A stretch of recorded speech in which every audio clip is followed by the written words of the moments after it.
many say you know, you have the biggest platform. And with your platform, I mean, when you get the opportunity to come on this platform, you cannot just ignore it. And your opportunity to speak to thousands and millions of people. Sema sorry, me a Ghana ni. Me wo commercial car. Ya me de a year juma. In 2016, me to fuel gallon 14 cedis. In 2028, you see, we are not daft. Obian kanchre Ghana for say, said ye na fuel what ye no. Ese sana etie. And we almost say na NDC babe toye. No, we are talking about the margins. That is what we are talking about.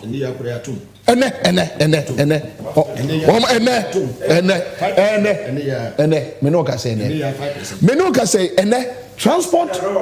Yes. Transport owners increase lorry fare. And 15% today, this afternoon. What? 15%, I'm telling you. So how can you tell me that men can't want some other digitalization? I mean, excuse me, you have a very big platform, but I will ask a question. We are normal. Mikika, can I make you know? Through our method, increase over by 300% within 8 years. Say, me ko now say me ko yes sales me owner oma me ebia me yes sales 100 Ghana cedis. Me also be a 50 Ghana cedis. 50 Ghana cedis. Wakofa eye meters. ECG meters are bar. When on crop for na mo de aba. Me to light 20 cedis it take me just 2 days now sir. Can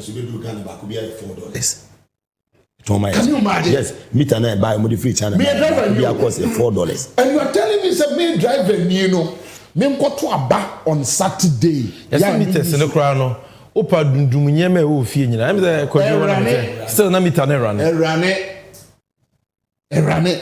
Look go for itimadi o. We careful we ho asem. Omo ka kire amanfo say so be the inflation edru 17%. Or incompetent. Last month, me say finance minister born was Samran and say, oh, every December they kwata. Now almost 17. They were struggling to raise the 17 and almost say, be incompetent. And in fact, by the time I have my about 15.5. About 15, thank you. 15. And then shooting got 23. And you know, a basa affected food. And then near man kakran. I know kodwom where say ade na 1 cedi, china be kwesi 2 cedi. So china be kwesi say. When him say go to Ghana statistics website. Omo increase food prices, milk, sugar today. And yeah, can say. Today, I mean, you are one of the best communicators we have in Ghana here. Just go on their website, you will find it. Ghana ni awoshe yeni. Same me kwa kotwaba. Me a businessman. And Canadian Japan can say me. Also, or invest sika almost by $40 million in somewhere 2017 or so. As at 2022, 2023, the value of the money no reduce won't mean fine at the crop person or there. Then you are telling me that so will be effort $1 to 4 cedis, and yet. But $1 to 7. And when the omenam grass here, you kokrobi so Western region. Metese ma maybe catch will be say, say MPP for say dollar and the also sound be bro. Say Obawa bridge no bro be there why ye. MPP for ya there. Yes. Can be no. I am telling you. Na the ref what's Saba cedis last. I see this need to. You see, they don't think even about the ordinary businessman. Go to Abosokan. Go and check what they are going through today. See a businessman. And I know JM Kokumase, Obibini black Obibini. Yeah, Kumasi business. Egu. For the past 1 week, I have been in Ashanti region, moving from one constituency to another. And Sammy, and my businessmen go through. Look, let me tell you, and let me say this.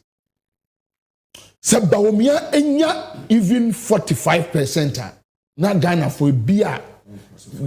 Ebeye me nwanwa. Among for the street move. And you see, as a Ghana for ye kasa ye mfani die mawomo. Ghanaians will teach MPP a bad lesson that they will never forget. Yes, 8 years ritual, 8 years ritual. But se woko wasi fie na se ufri wa edin be na adeko. Opposition ni the obeko. But opposition no awo ko no. Edin be na wo de eko. Today, after 8 years, we can sit here and Mugabe here Jumano. We can sit here and boast about what Mahama did for Ghana. Yesu obrapa ejani urakwan. Obrapa ejani urakwan. Me hu obi a wakwa aware. Ma mo brapa bi ana. Treme. Wa wo de emfa say na de we MPP. Me nya me ho Richard Ahiagba. Ana Dennis Miracle Abuaje kakra. Look. Yes, me say ex-president Wabey, President Mahama Wabey. We knew my way here. Catch that. It's simple. Not the Oba Obesai. Catch that. Simple. It's the MPP. And then maybe so Kasem be chair Mahama. I know they are check akra. Thank you. So Kasem ba ko I would the bear when you and the bear. Yes. Or say Ghana for their come near Bufu. Near Bufu and a toaba. Now I feel so Ghana for the come near Bufu and a better. Or he no you on kunya dem. Yes, I mean. Ediania yedi. Look, let me tell you. Me ya wo me Ghana. Unu say me yes nyina Medino Ghana because me slow aeroplane. Inti me ntuka. Me mean travel even be 2 weeks kra. First time multimedia de me call US not me 2 weeks. Me did 5 days omote omo na mo Ghana. Me the first me na Ghana no me problem. Na Ghana ni unse Ghana for nye style say Ghana ni asore no besre aduane. Ghana for nya sresre say Ghana ni sre sika or sre aduane. Those days na bia ye nuanom ni je for ne ba o fia no ma bewura ho no besre aduane. Ni Ghana for ntesa today Ghana need me esro gari or power chow so pega. I'm telling you these are realities. Sami look at say shoot to call them 70 or so. Today best 17 cities. Why 17 cities? Some of them maybe 17 cities. Ghana. Garo local. Udi Gariache. Udi. Now they me to quite me na Western North. Me call 17 cities. Me na Western North. 50, 40. Me see 50 Ghana. Me call Western region. Western North. Me call this constituency if I was say baby elubo no I will win and I'm free I will win e cost swamai and I do that there so say me ko to bayra ya che me be say oh hi there me fa the 24 ball uru ya twa bayra keto ba ko ti say 1 cedi yes bayra na ya che no ba ko say yes hey unim deja akuafo no and omo enu ba yin nyina Cote d'Ivoire ekoton yes amafo de mi to ha e pro atetene so even the cocoa aban endimi to omo ni Cote d'Ivoire na sami hwe me ye gadini unu ade a ha me power aban we hu se beverages unu say awofo akwala ko school first pa obi a person e be ko school anka calipo no omo no me no same na nka se bubuso omo say drink busa se say kayeso owura Mahama say onum calipo champagne ne nsadendengo kayeso owura Mahama fa calipo whiskey ne konya no di tira platforms na ochina mesra mo nya side we mame same ochina oni JM mumienu mumfa calipo na munjira Medina na mumusa say 2016 Kalipo we on 2016 say ubete wo de munya saa de no maye keke. You see, we are talking about a very horrible situation. But there is re. Enyama amba ene Mali, Niger, one democracy and destabilize. You are facing worse in Ghana today. Some me local manufacturer, me drinks. No akwa for 20% tax. Now they are baba to so pam. Me ngwa nkoton say. Ask yourself 2020 sachet so na you say. When you say amount for reverse back to pipe and omubunum. Yes, I'm telling you. Amount for reverse back to pipe and omubunum. Now Saturday pensioners betwaba true of us. Yeah. And you think they are stupid? You think pensioners they are stupid? Omabusiafo are they stupid? No. Their friends are they stupid? No. They are going to vote. Nyamiya Aduma on Saturday. Me mean they are. Wouldn't be a me and Tabaka ne? Bufu. Was say pensioners no better more just the next 2 years. Finance minister today. A pensioner board holders. Yes. Omo de omo sika omo bo bra omo nya ye nyina akọbọ aban besia. Yes. Aban we say ontimi ntua wafa. I just say 15 years. Ebi kura wuwo. E dey be omo nsamanfo na ba beji sika. Pacho so wutie say Sam Jonah. Then Kama, the late Kama, Dr. Jikum. Was nipa 800 in the wu. Yes, he said it. Oh, now cool. Running school, great community pass. Oh, they have been running school. I read what some say. 79. Cool. Liberia war. A community pass. Sudan need Juba for nipa 800.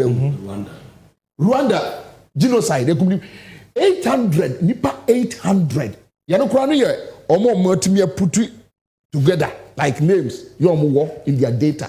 Omo mo silently. Omante edoso. Yes, and you are telling me, yes, I mean, my man for where you are. Look, Namco for, unim Namco for the door.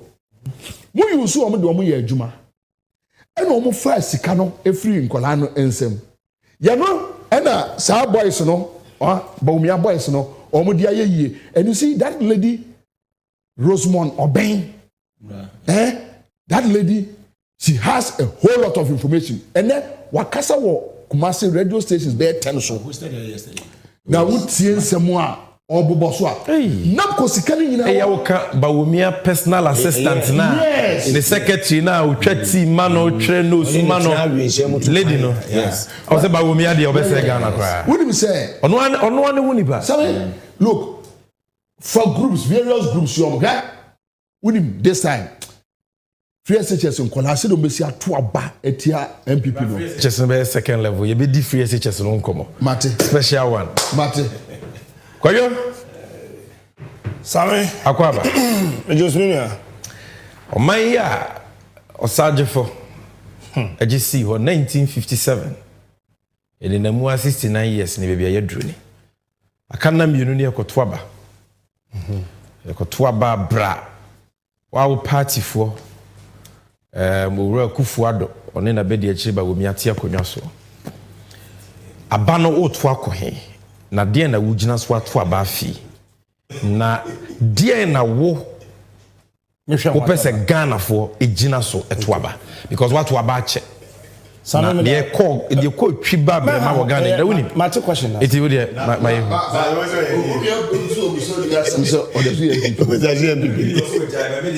friend disappointed MPP member. Ma menchia wona menchia. Also on few.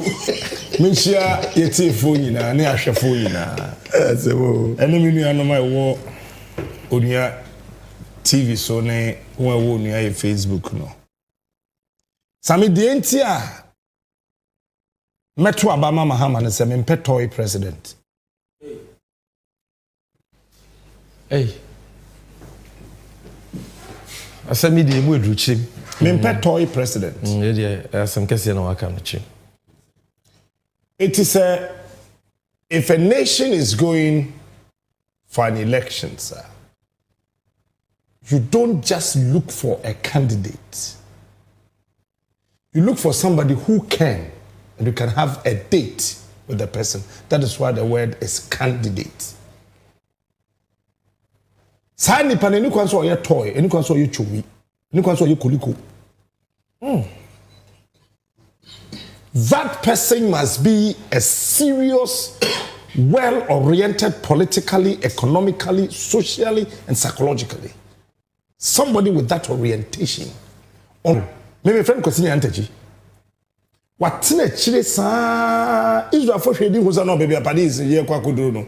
We need obi or what this orientation onye koliko. So they brought him back. Debi aneto as obu hunu hunu as America she obi achi ye president bi aba as odi agro ye president na ye toy. Now we need one visit that it took Putin a man onye koliko president no mo ntena se. Eti yesi onko tena fi. Americans na kasa tena ase. Eno mu say no. Ya kofa Joe Biden oye koliko or a toy. Enti ye nya sa de ni biu. And in the history of the Republicans, in the last 38 years, in America, Republican be on winning electoral college, you know, popular votes, you know, not Democrats.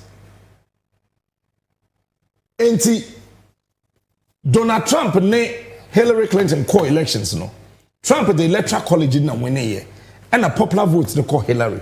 But this time round, when America decided to say Yempe toy president, Yempe koliko president, they gave Donald Trump the popular votes and they gave him the electoral college. Say on Simbra. Same answer na metro aso ma menka say mo enchire police commander Wagzim. And this one is a warning from me to him that Ghana is bigger than the boots he's wearing. Yay, Media General. Every polling station, there were reporter. So we have over 40,000 reporters for this year's elections. Yes. Now, when baby our collation center, the Kwame Nkrumah Senior High School was in sign. Commander, let's say, on my collation center, on my party rep Bianco Hobi. Mo Bianco Hobi. So, Sawakasa my party ni Bianco Hobia. Why the best sign? Collation na info be. Aha. Etu da ba me fa wada ho. O tie sesi a o hwe. Okay. O tie sesi a o hwe. Pega penny di ma me. Ye fa na Isaac Sokpa. SOKPA. Sokpa. Ni di no. On yesterday. And share some me say me pet toy president biom in my life. Yeah, president say His Excellency Nana Addo Dankwa Akufo-Addo. It will surprise you to know I am still his darling boy. Present a beer ni Ghana ha. We bring ni moja ni. Aba boso. Aye adwuma. Man Nana Addo tab no did see akudwa so. Ono ankasa one report on me say me nko amefa ba wo so on Adom contributed 30% on be the president. But this time, I'm pet toy president. Same, if Bawumia is a good leader, Nana do say Bawumia wo 7 nimidi any nyanso betumi di o man so a. Nana don't change one policy a Bawumia the man no implement here. Just one. Bakupe. Not two. Bakupe. Or the is it or the EY Chaba or the E Gate? Me, I dey me plan say. Same gate. Bro, for me o ha mo ka me mpe. Sa digitalization obi a wo say the obo no me no nyam asem. But answer na me ba enkan. That's a me kokuma say dan nyame bro no bi so na me yira na me use me phone. Google map na me de call. Nti enyo bia na be kire me sa de so obi na de bibia ba. In any case, Jay Kufuor ba ne team so nya digital center obesi no. Me amese wentimi ensi baako. Mahama na be sisi wa se ho. And the passport office.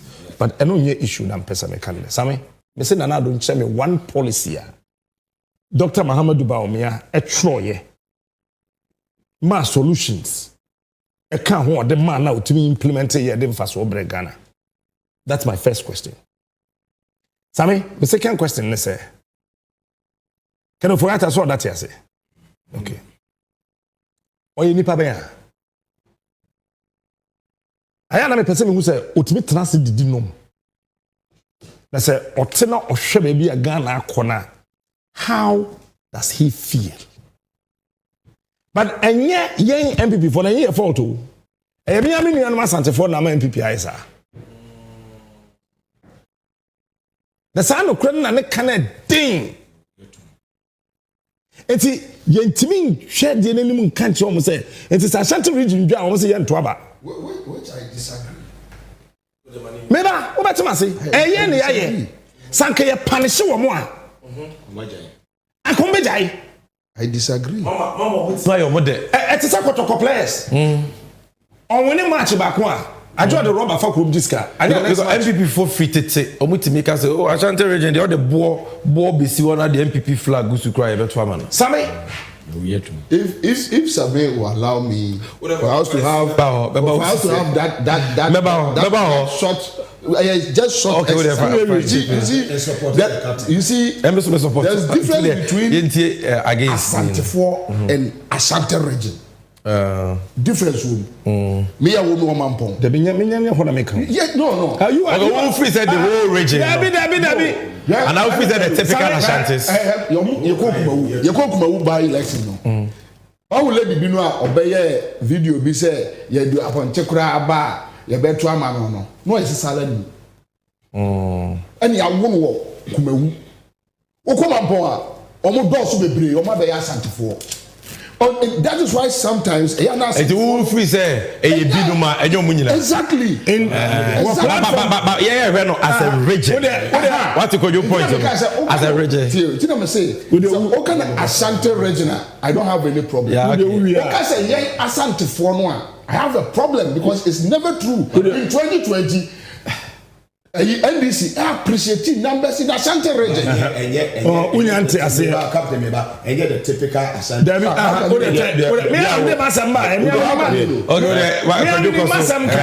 I am repeating. We say Ashanti for no. And I am repeating. In this contest, I am talking about a political Ashanti. And we should understand it on this table. No one else. And I'm MPP Trimaye omo desa no mudi edi agro. Number one. Show me one monumental project, single one like this in Ashanti regional MPP na here. Apart from Kufo emergency. Apart ni shase. Na owie ye. Mami one, chame back. Who the jama se mama. Sorry? And this is the timer. As I say, yenya ye wa Ashanti region. Yenya ya ye free ho. Yenya ya tena ho ye adwuma no. Ye punish MPP this time. So that they will go. No, mark opposition. They ye kwa na ya sa kwatra ye table no ho. One no me hu bi. Meba, Sami number 2. Number 2. Mahama ye tani. Me petani nyansafo cha kani ofra de shentima wagimi me petani nyansafo cha kani ofra de shentima wagimi right me na me ka kire okay chireboy and ye do baby a ese say ye hu say ye your man ye political party okay sorry Kwame Nkrumah chechire Ghana no and Kwame Nkrumah na G independence man Ghana and he's the founder. So papa mobra. Men fo bi Japade and for papa di nsha no na kokota papa be di for. Kwame Nkrumah founded Ghana and this must be placed on record. Nobody can change the history of this country. Ochechere Ghana wie ye no. Ohu say ko central region. E man peduane no a. Omo sa no bo. Enti ma me start catering rest house. Enti ama Asante no kwa kase na wo fa baako. na ne girlfriend bi no aduane e de pa because fancy form aduane e de again omo pe school nti ye ma omo school Be school in a good central region and a man with the Kwapam secondary school. Kwame Nkrumah see a Pam secondary school. UP4 led by JB Dankwa insulted him in plain language. They call it the buffoonery dotted school buildings. These were the exact words of JB Dankwa to Kwame Nkrumah. So we see a Pam secondary school as in room. We see Widiba secondary school as in room. We see Stress school as in room. Now, how many years on, Captain Smart became the school prefect of Apam Secondary School in 2000. They again insulted Kwame Nkrumah. Tama UGCC, Eko Koshia, Ewo Saltpond, Nankesedo. Koshia Nanaba Pam UGCC Fofi Nifie, na himfie Ewo Saltpond. The main thing they say, Adentina, Wama Kwame Nkrumah Kwame Wesim Fantaman girls say sim wem Ewo Kwame ho. How many years on, Samira Baumia, the wife of the current vice president of Confantsman Girls. You see? Mahama e-blocks. Men come, mame. Who then can't she, mame? Me boa me hupa namba ne. And a Kwame Nkrumah who no Ashanti region, umudidwa. Eti ye expand system ne ma won. They create a very conducive environment. Emma Ashanti region. Na womentimi ndidwa. But yemfa school so krokro won. Nti ye hwa na wa ben kakra na wudi umami achi a ewo bantima pepepa. Yenso munya ye de wakowura school. To de wokọ. Ti mo ye 10 na mo wofie a. Wo de mu ina mo nkokora 6 nkoma ye. Na wo aka no. So person mo ye business a wo monye. Efi mra Kwame Nkrumah. Efi akonwa so besi ne. Shall be one market MPP in the Ashanti region. Show me one. Mahama Nyansantidi. Meboa. Okay. Nipa na yese ono. Ontimi mwa region no, ontimi mwa santemai. Enti yempetani. Yebetu abama akani. Me dibitintimai me. I am the kind of gang leader. And yet nana ebaye de oya kani no a iti ye pa kani if you say ye see animguase mfata kani ba no nana do ama asante ho ayetan se ya me no ka say tani no and the see keyetia market tani no akani no front ma no went be see one market ewo Kumasi. And me show back also, if I assembly ni. Yani kejetia market no. Say there's ni na omo president. Ekasai. Na me nim the total number of stores. Some people me sure say unim. Unim say kejetia market na store 7,000 stores. Makum. No, come to think of this. One single market 10 in a see. 7,000. Na ye dentime fra kani. No obu yakwasea. Odin fie mi no see. Now I'm 7,000 local stores in one single market. Kumasi abonti 7,000. When my rahoseme wom MPP for ntimi kula anje meters amaye ma menom. Meter electric can e o ntimi anje. Me ka sama wo ye ma show.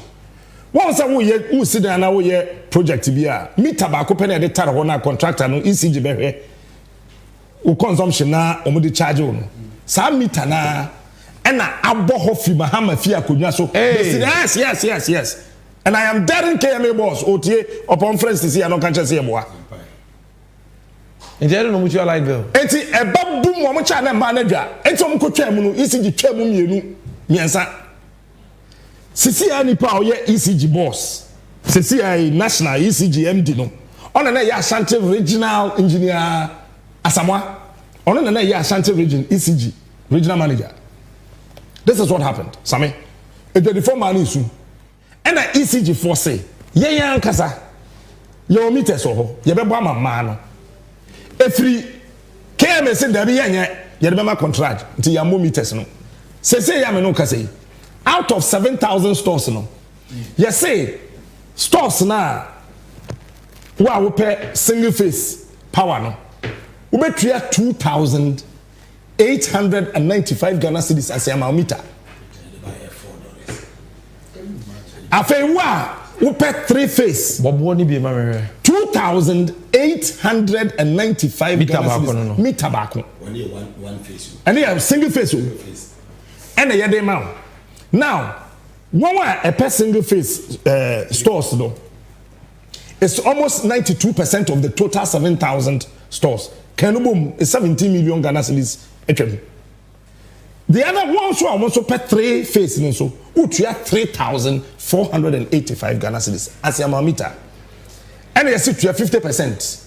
You won't be telling you who be try first biller, no we try 25% account and then no we try the next 25. Sami say ya me no ka say me ma me no me wa santime mu ate kejetia market di mu no won sunu gudem esu unim de entia sika no omo jeje ye no 7,000 no omo de meter 500 pen akobo ho eno so power bi am fam hey tani no na si ye meter kra no meter so nkoi now ye de ntime fra akani no otwam wasawase koye campaign ti amuntaka ba akani na ntime ehunu se esese ye sidwa e wasawase na ma pressure na be back tia so no mra fom mahama tam market odukesi ketia sorry asawase go and check yan fan say asawase ezongo ba yan koye head count na hwa kam for do awum me ami nuanom Asante for do awum in this contest when I see Asante I'm talking about MPP for Washington region they go check do etisa mahama store or etani owie ye no so dabi wo fie chichirichi wontimi mfiri tafo hwani ye o Kwame Nkrumah nsa no adwen wontimi mfiri tafo marketia wontimi mfiri tafo na wasan so aba asonase enti tafo mu hold on tafo mo so market ni oh and outside market ko si tafo enti wo firi mi nua yikro mu ba mampo wufiri mampon ba o market ya cause we sane mampon kunu mu abeba bedru form ha no na wo yam hyehyo mahama the market si ho ma won wotafo o wie no so dabi mi wie sankrofo firi mampon beba na wo mbebra me ma wo mo fi lake bosomtwe me fi nyame ani mpapa fi nyame ani me ma wo mo so mfiri nyame ani kwantenten ni lake bosomtwe saa market ya ana ansawa ba asawase enti dabi okukuru ye Kofi Dwuma wedi KMA boss da ne constituency ma part constituency Patricia Pieje oyoba odibidwedie so mfaso wantumi anlobi ma yansi market ama atonsu ne imported mahama kukuru market ana odikusi atonsu jo satani we ene akani a ofrantima na adwenya adwuma de hina beto abama no tani na okay miwie mahama yetani well last point there you manyam sa o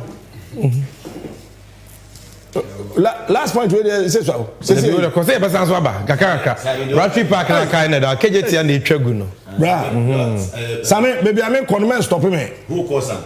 o de ko mami we o de ko o wie ye no hwe he decided say pressure ewo Komfanochi teaching hospital so and me hwa wo ba Ashanti region ba wo de mami wie ntimi se me stop me wo de yam po 1 am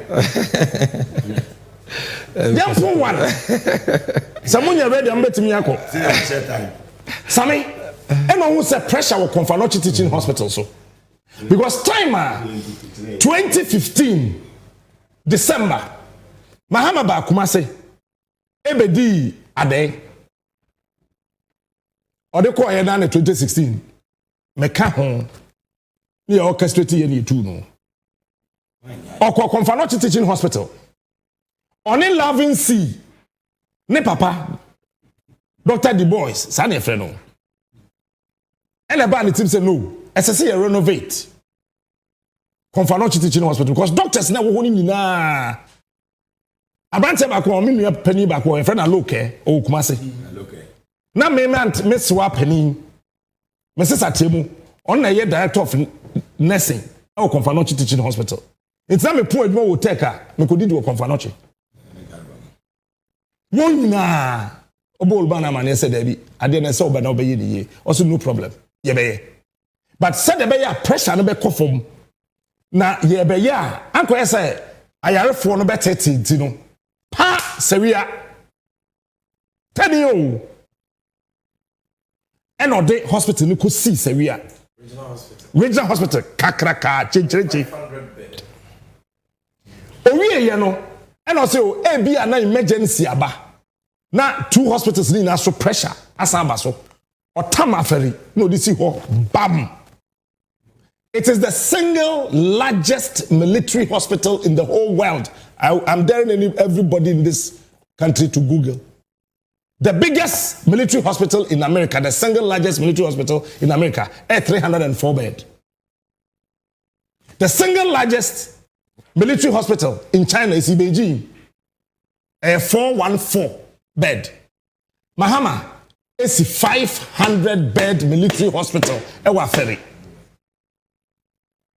Esi ho owie ye no se no se ye kasa ye ntwen na nkrofo mfi kumawu ansa mo ba hospital bo kumase a no da bi why kumawu je wo de owie ye o se da bi me ntwen kodongo je wo de we tepa je wo de won so je wo de GH boy yo gina he na me ma mu na tu ko twa hospitals ni na e de ba ye now same tiare ho sem mahama fi akonya so 2016 ya to abama kani yesi empeteli ya to abama kani you say o come say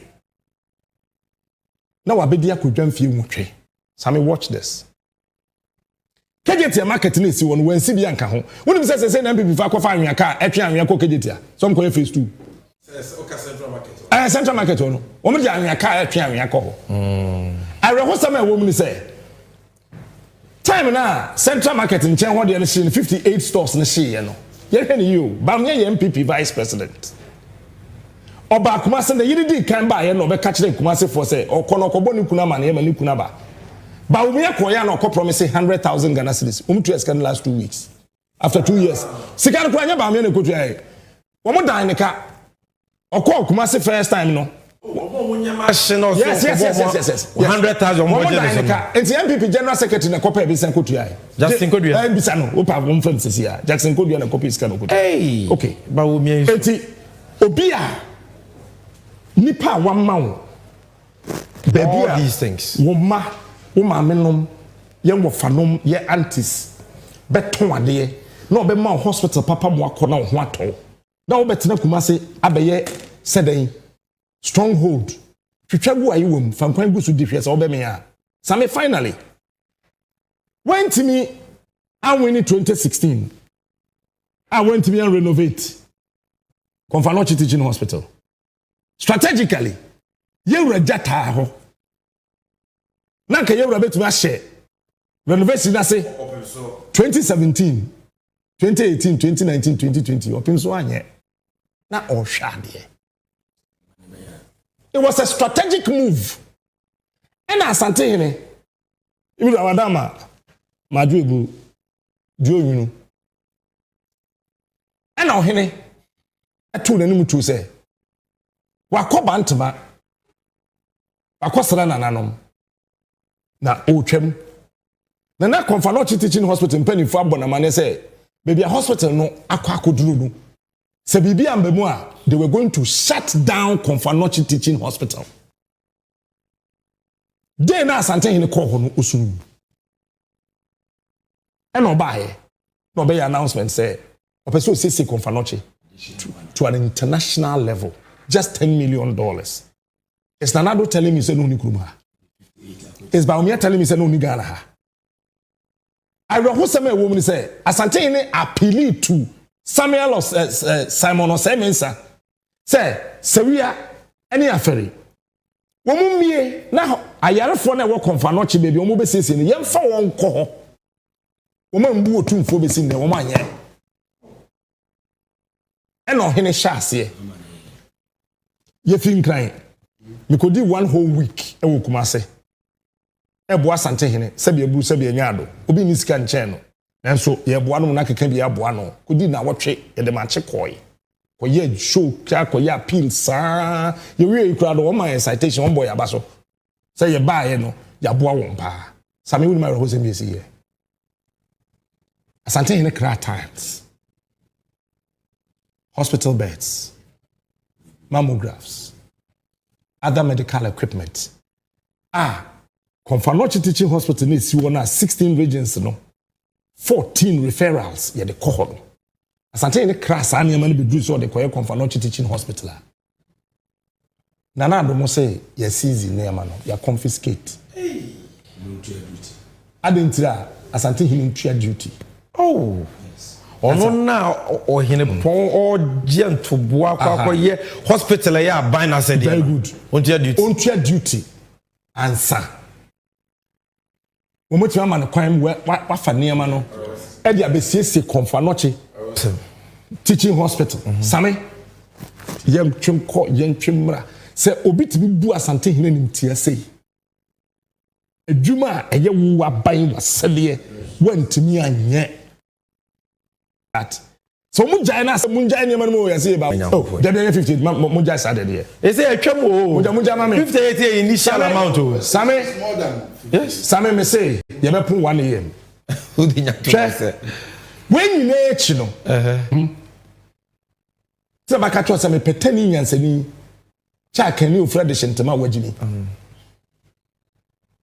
na me pet toy president Matikwejo same twama me from anunsi when you go to Kumasi there's nothing that wait me do on Saturday so say aban we ya be din fie nwotwe watimi aye KJT market si ho Crow from market et say anomanum Baumia ne nanado entimi nwie amaye maame no ma wa asante fie nwotwe asante region in fie nwotwe afa na Baumia ko promise say obeye same ye da sore ya nanado say asante form per military hospital e wodin ye papa nti oxygen ne equipment na womi na gu afare na say unim say afare I started pro air conditioners oxygen machines other health equipment mahama sesa na ina kogu mu ina no egu ho e pro na do sore ya esan se wegu ose cheme nsa bonsu anim ase poto enti osema ko bie 40 bed hospital na 500 bed e hye wuram ye wie Catisod commission bie me fa yar fon kogum wanye uti Kumasi wo so support MPP really na woni bia na we dey abro ni be yo hwe Seria e hye wuram na wa begina asoame na wa be commission 40 bed hospital hade wasanda dawo so be interchanges makomako enum e wo Kumasi soame Awonaga Junction Santase roundabout 5 sare ba kokura mpo ni wa edu 13% na na do etimi akwa atafua akwa commission 3 covert bridge and you want me to vote for a toy president? No, I don't need a toy president. Matias Yapa Kojo Mugabe is saying komono Asatia ebe odeba mame nwemo Ashanti region wo de start free o mine sikasem fantastic bobie so de fra o mine sikasem ene kwadwo de so ba Ashanti region o se ono ane krofo bibi o ha me person wo betimi de kakra bi aka Ashanti region no ho a na bebia me pese wo de ye fa no because what you've worked on a lot of corruption scandals de wahu de o mine ahwere de o mine nya de ntia abewo de wo so kwoto ama mahama di ntia as far as corruption is concerned na de ewura ho nti wo de ti Asante de ni fi ho na Asante de ne de eyetew me blemu Captain Smart mo omo na me adu ba bi a yedru won se ndabi when was sa pacho de na bobi economy bobi asese wo ma omo yesa anema ni nyina wa Asante mantem no bi a won se obekwa no ye tribe so we far one constituency within the Kumasi Metro now. There were 11 constituencies out of the 47. 11 now were a Kumasi Metro. Bakope and a NDC a seat, which is a year Asanwasi. Share a year in Puntu ya across that constituency. You call a year Pakosua. You were a year blog ye day. Isiho. You were original minister a year Simon Mensa. Ebetna a year or your pet TV so when you a year Paka.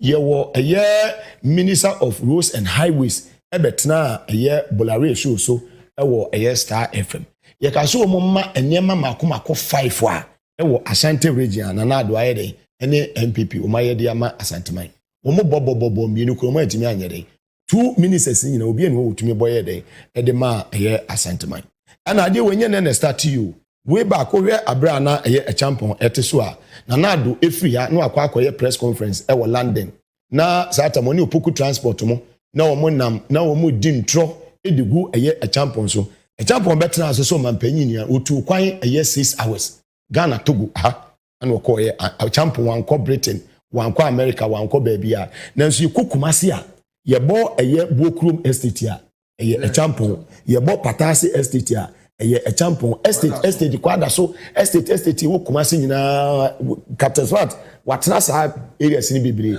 nyina ye so je ne champion kwa ya de chain afufu ado ne ba womia fi nwotwe die no de ye edema ye no so opema eni ye debe kojo debe usati a wunwe na debe I'm promising you debe 924 30 seconds enye sesala for nko na kasa asem no yen Asante for de ade aye hia wo Kumase ha ye t-shirt wane kan Napo eden so he is referring to the MPP, some of the MPP. No problem. Another topic, Mr. Mugabe, baby, I'm a person who say, what do you have? And I Asante region, kakra, economy ni kakra. Fire for catastrophe proyeho. About we nipa be brief accountability. And I want us to talk about you can't corruption and His Excellency John Dramani Mahama. Obi ehun say wono no onye obi a wo ye clearing agent. Say obi wo na ban mu na okoye bibi pe. Obeka say mra ne nipa ne ye den eni. Ye hwe ye nua eye Abuga Pele. His Excellency John Dramani Mahama under his administration enema bi ko so wona so ye wa anye den. An koyi.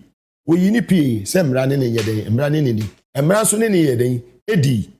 Ye hwe ye mame ye wanya ne ba bi ko eye Jifa Ativo. One de bas branding no kwa no wanko wie sika na wanko di boni bia wo ba e ba ya Samia Okumo ne Jombo Adumo ene na nabi mu eso mu ekan ya ma me say me mpa me ho asem adwuma no kwa me de ato ho yeyi bas branding so di efi ho a ye nua Victoria Hama now we deputy minister of communications that am no mane boama na ye sector minister no 2 deputies ma ye nua ba ko di nkomo onu ani busuani one ne take mu se ne driver nkomo enu di na nipa no record say onya 1 million ono no je say adwena awo dwene say so onya 1 million kura obeye ABCD adano pressure tama na pressure e ba sa tama na metetan trial tama pressure no e ba abaya no so no na we frɛ na Samia Okuma kɔtena boiling point atam keke wanya ne baby kuri no mu soja gum anadwona Victoria Hama odi n'adwuma yɛ den odi n'adwuma to that is a good leader wan ma katase sɛ de proye no ankyekere ne nkɔfo wode wano kɔ akɔdi nkɔmɔ keka yɛbɛkyew ene Sisila Dapa yɛde na kɔgyina court ayi abrante yi ya o pre ewo sikado kitani Charles Bisu yedena kwagina court ensembe na kwase 90 chiameka ye hwan yedena kwagina court nti wo hwe we nyina won say eniema quantum sky $2 million ni bawo Walugu dam eno woni yenua menua Obi say we lawyer on Asempa FM ekosi sen wo se wo hwe adwuma just said northern part of Ghana. So you can northern part now, you can Savannah, you can upper east, you can upper west, you can northern region, northeast, any adinina ebuma. Enyuma, ubeti ne say was say, we a project ya woman ye some bo the northern part of Ghana, a Palugu Dam. And no a $12 million US. Sika payment omi no. Na eteki yenua John Jinapo Malik Basantali with deputy any impenifo bi omwo endis mu no mutu anamo ye den ekọ wo say yenko eye pwalu go say wutu mira no ye den no wa kire si yenko we say project bi sa ye den e wo ho ana ye ko ya bibia enye den eni ho enei omoda so $12 million no so mutia omadi Americans sika $12 million minu mi enu nim de $12 million betimi aye den ebetimi aye Kumasi Krofo market is who are in ye. Kumawu hospital is who are in ye. $12 million na ase. Yes, SkyTrain. Na SkyTrain dey be $2 million. A train yes be fe wiem. Ye hu bi de wu. Na train no kwa ni ye wo sector minister for railways ye amewu. Bisa wo say Ghana train sen na ye adwuma wo ya kwan so. Ba kwa yes ye ba ya yes akwa akonya accident. Ebesi nei say ye kwa akosi esio, say ye kwa akoye ne do. What ho asem bi. Committee ati ye say yenye hwehwemu emfa ho no wate ho asem biem ye da so o train na ye da so ni train eso ye sori ase o yakọ commission wenwe la we train ye train be ne kofa saa ye wenwe la no enei wokọ ba bi te say ajenkotuku ofa eye kumase ba bi ye wenwe la nse nam nyina no enade akwa me nkroma peso na eye train nam so no o matutu ni na mewuni na na do ne ba wo mi atutu ni na to wadi go to Ajenkotoku there be na ehoye railway we no omu station no ene nsanwo na kohwe say railway lands obehu ba akokora yede eho ena de nyina omu tutu aton yede edi wo kata asese proye Akufo Addo ne office bawomia ye ka so sourcing eye naso ye abra ni nua eye gender minister na ni nua bearman so no eye sunwane eye airport edwumadi e koso nyina Dr. Mahmoud Bawumia ni nua anye ni nua nchen ane de nyina ye so say Abraham Bawumia wenwe nkrofo a omoba aban mu no omu tu omanum asta oni beka se otuku a ane omu de ye de bo bia just ada beka na covid ma be se otuku a bati ase sada kuma se fo ka no na omu nyina kansema kase we nyina ana Ghana fo ji tu mu no moto abaye de mama ene hebe bia mo abidu mo be fa 120 billion mo de atwamo aye 760 something. Yeah, they have nothing to show. Aye Ghana kano. Yeah, the kana kwa kudu baby as always John Mahama. And nam aye adwenpa na wona koma muti. Ni ministers, ni cabinet ministers nyina no. What it will be esi kan kakra me tumi nya bi ye dai. E dey CC check compounds na ade. Nation what. I mean, me best do ha. Me fa paper nanti. Nti se me minister. Na obi say me say die na John Mahama aye wa Ashanti regional. Me mfi kuma so kora metimi abone ma 10. Ya me kofa paper bi. Ya me ka kire say wo be fi a ni ekoko na hono magbagoje shia me office na chi office on ko de ho e bi also na office na chi no me fast na minister what's office na chi obi bia papa ni tire ni to apetition no oh captain media man deputy na wana na gani bi sina apetition kuma si sina office na chi no omo ton gobe ene apetition omo DC10 and we apetition. Some na me RCC. Papa for the idea we dey cut the mu. Enti katasese ne proye no. Na bi mi wi katasese ne proye ho no. Wo sha Akufo Addo ne ba wo mi o ma fe ni Ghanaians. Jomama o demonstrate bibi emi hu se wo ye obi a no you ready to fight a corruption. Wodi Nana Addo ne ba wo mi ade che se wo mu nyu ba bi e kasa ha kwa ye presidency ni se ka wo ba wo mi wo so da ye kwa se ye be. Oh adai. Dabi ni hu ofi. Ni hu onye obi o ye clean. Onye obi e betimi atrust no. Sabe ya on hwe krono ma bo wo man wi no. Krono no enye se bi sika no e bi a wa be force no de ne se wura obotum ni wayi o. Under John Dramani Mahama 2016 me de me baba ko meka me de ma me ko. Na me di ipa ba ko kan nipa 3 no me tua aye 330 million which is nipa ba ko bia na 11,000 and aye John aye what they say Bawumia which is 11,000 me boy 3 no yeah 33,000 fantastic 330 million old Ghana cedis at that time which is nipa ba ko bia 11,000 and Bawumia was so ye muslimi wo ye kremoni no asame menu nyina se tu kwan ukwa America memeko Canada mitu kwa mama bibre so ye kwa in and out ticket ye kan say eh 50 million old Ghana cedis and Mecca this year wo mo tu kwa ko hajj no they pay 75,000 Ghana cedis 50 million from 11,000 to 75,000 now wo so say we muslimi inti muslimi for ento aba enye de manwa not just we will be a some no kwa woman what disappoint you woman yeah we will be a says can you now moji and modi yede e kata se any project who use the name of Allah e de chiti wan kasa won crofo e sad and Muslims no say o mu di sala no na you be mu a wabre ya confiscate it's a court judgment about special prosecutor case opportunity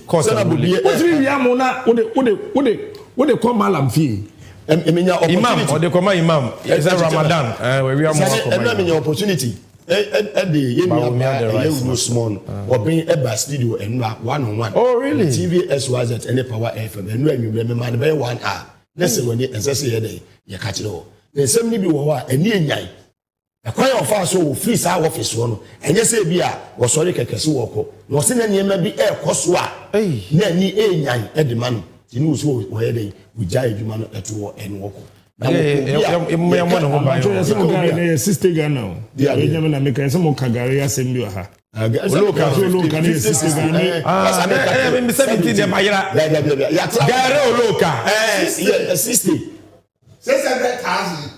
Gary Luca.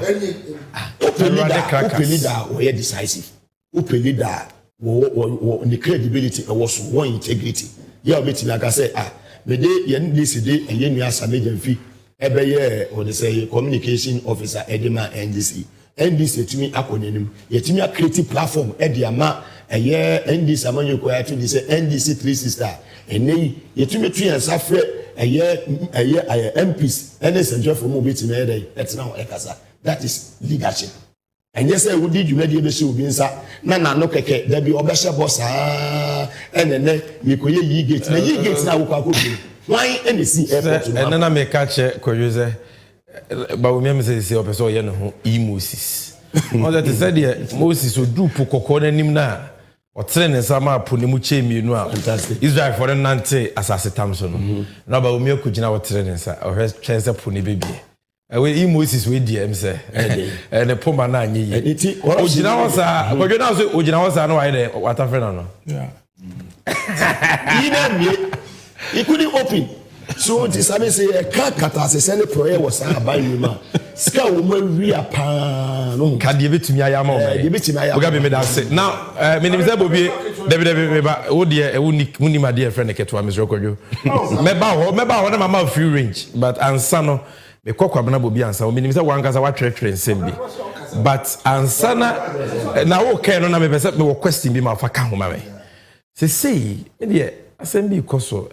What you think about it? For the first time, Ghana Bakosemo. I say, Yenya ubi a wujiro mampenya kwenya nibia ne party wabemwa or campaign tia on one party. Me who say ubi pira kwenya no campaign tia ne party. I say, me party ne tia kwenya so. Me party atoto tuo ne Kenya boom. Na montu abama me party no na me party ni ba ye be sans what it so no encourage enti wa ka be dey obi and me host and our guest it would be but some momentum we from yeah tete free na we awaba and so na me nua bobo corruption and same be so December 4th 2024 petition by Media Foundation for West Africa seeking investigations into corruption and corruption-related acts at the National Service Authority. 1. Creation and use of thousands of fake student index numbers that are assigned to supposed graduates from various tertiary institutions under Bawumia. 2. Huge difference between figures announced to the public by the NSA and figures it presented to Parliament under Bawumia. 3. Enrollment and posting of overaged persons, National Service Authority under Bawumia. 4. Use of ineligible and fake ID cards for enrollment. National Service Authority under Bawumia. Inti omo so omo ye clean. Omo hote. Na National Service unim nipa ho. The ghost names be any once we yam nam de call. We free here. Media Foundation de call OSP. Media Foundation for West Africa. Yes. What do you call that be? Sir, Mamu said for the first time, I said, yes, you say, court a main junction, say. Katasha Proye Mua, Media Foundation for West Africa, and National Service. Yeah, the Tabuatu, almost yes. A video name, a first pose name. Hey, I said, what to be there? Where they mean to be there? Oh, Sammy, your system now, Prama, even the judiciary. They have injuncted an anti-corruption body from publishing their findings. The findings of the investigations. Yes. But I see no, be a Galamsey site. Aqua in a documentary. Near Dean Johnson, the attorney who said, "Many more be a as a way, what you want. But that is the kind of system. Mamembra ay Ashanti region issue. So look, Mercy Akebu. It's never true that Asantis STK to MPP. It's never true. You can go and check. It's so unfortunate. Say, yeah, you know, about baby to say Asante Mampoa. Asante Mampo, me dagomba for the frafrafo na enyinibo mu. Today, me di almost be 20 years. Ewo Asante Mampo. Udru Asante Mampo. Me wo me age mate frafres, Sisala, Mamprusi, bebre adane Asantefo. Me Mamprusi ni wo me fia. Onim ni krom Mamprugu onim wo ontekasa no.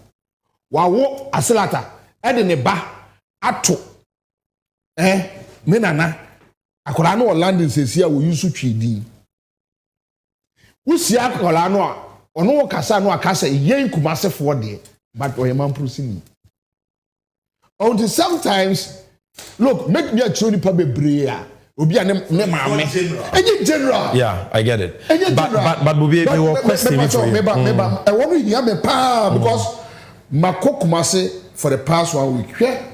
And people complain to Yay Asantefo no. We are telling them that MPP nye party papa no.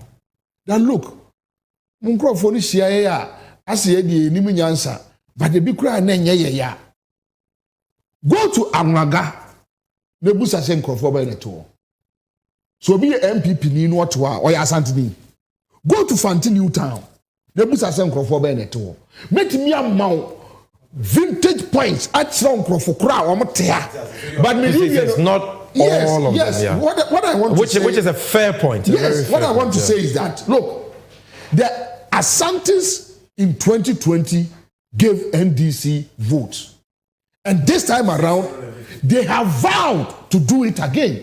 I have been in Asante region, and yes, Asante region Kumasi me call Mampong. Ope indigenous pound me Asantefo no. Speak to people from Asante Mampong, Aguna, Jamase, Ejeso, Efijase, Kumewu, Kwamai. These are the indigenous. Ya kasa me show bi ya Asantini me na kasa. You go to those areas in Suta Beposo. So omo no ka kire wo say, look, ade we say na ya adwene ya. Then you must understand. Unim omo ma NDC votes and added another constituency in 2020. Usi Asante region say nkoma omudia say, can you protect our votes? Yeah, me call Asante region. JM team call them, ask them for the first time. 3 days ago, 1 a.m. near our continent say, Samimi who be da Bosomche 1 a.m. JM be drew Bosomche 1 a.m. Now check crowd. I him for Asantefo a pu. ah me say enkola asantefo nkola o mo hye NDC t-shirt no mani abre so when you tell me Adane it's never true it's enye no kure da say ena ye de ye wo ye tumu asantini bia ni wa wajimi onyimi asantefo nyimi they are not stupid.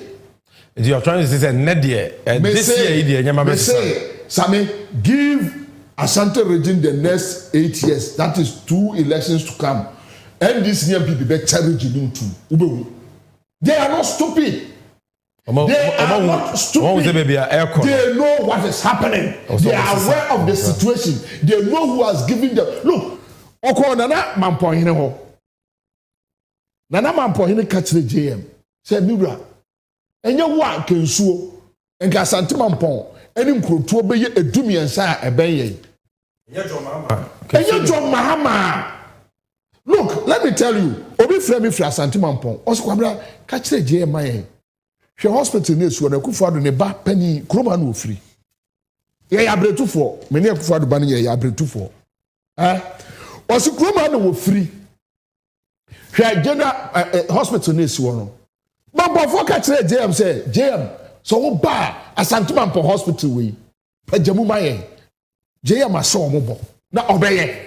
So, look, my point is that I have always argued enkrofo di nkomo ewa Asante region usia no onu be di nkomo correct to say Asanteni abube enti obi be kwa koye bibi wo baabi na dia fraye nyina. It's not true. Asantes are voting. They like NDC. They appreciate NDC. They appreciate the PNDC. And they know what the NDC has done for Asante region. And I can also attest to that. There's an emerging generation. The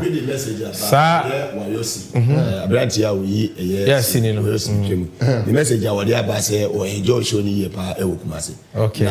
Topic na when I say Kumasi Wama, baby Abefebi, I will be a na or no, or you be a GM Abuanepe with your kidney infection. When you have kidney infection, a year 2016. And a GM Suma, the then a year tourism, a year minister, Emma Elizabeth Jari, Emma and Ban and Chew Confanochi Beheno, and a GM, a Trian Hoken in Abua, no money to be survived. But who pay by over to a buy a day, Itiajo Mahama. 2020 so asan to abuy a day, Itiajo Mahama. What's not see how I say, your cabinet air can say, you yet to me, you yet to me. And yet, say a Ukraine assassin, I had a assassin. Was he say, or no one Casa? I mean, Munina, you've all helped. Why you see what you're a Jumana Mayano, and yet, over 2 3 and walk to Kumas and yet. But you know, I want us to move. I want us to corruption. Okay. No, I'm not. Okay, you say. Okay, I'm not that. I'm not even Baumiasu. I haven't touched on it. It would have been bad. Hey, the entire Jina Asante. Yeah, the entire Jina Asante region. Could you? We have a corruption. Could you put Kwaka Sembi? Me person me tea wa drain. Asante region. Asante region. Me no mabo bosu bebre. Me wo GD. I say we enter into Asante region is going to give NDC 33%. Hey! This time around. Kwabra, wo de nya 30 kwa yepe. Ye nya 30 ayepe, yepe 30. Kwabra, me there from the analysis and the work 30. In fact, in 2008, 2012 we had 28%. Yeah. JJ Rollins said, "You know, 30 no, uchemu. Onya 32%. JJ Rollins there say oba KJT mama no. No, onya 32%. So what Bobia is saying, this year 32, 33%, very possible. Oh no, very achievable, possible. Very achievable and doable. Me say 33% no. It's achievable and doable, very achievable. But media. I'm always conservative and modest. Even if you get 30%. As I'm running upon. Other results no cry. Seven December.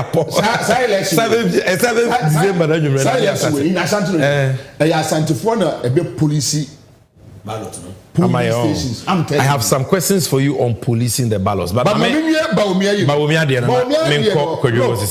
Sammy, when Mr. Manager for Unia TV, Captain Smart here. Or say officer upon one. It is more extended time than my. Now TVS YZ for some Mugabe Sutia. It's more extended and more extended time than mammy. So maybe baby uncle.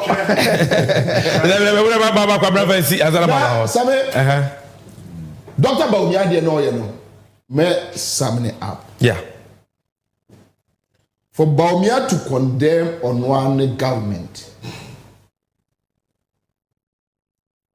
Baumia adwene nyina ne sɛ Ghana ni bia gimi sabe nti na ɔyɛ sand de meka no ɛyɛ na adwene sɛ Ghana ni bia nim nyansa so ɔmo frɛ no ɛyɛ dia o sɛ ɛyɛ me yes ɛnyɛ dia o me driver ɔmo frɛ no de ne trans sɛ baabi a Akufo-Addo ne wo Baumia mo asɛ ɔman na duro no Daniel opposition leader. Just like Kamala Harris, yes. Daniel opposition leader. John Mahama kase obey COVID tax free. Also kase me COVID tax free. Ya kase yi free we see. I was na me yi free one now. So they told him always echo the words of John Mahama to make sure say a distorting the minds of the people. That's the strategy.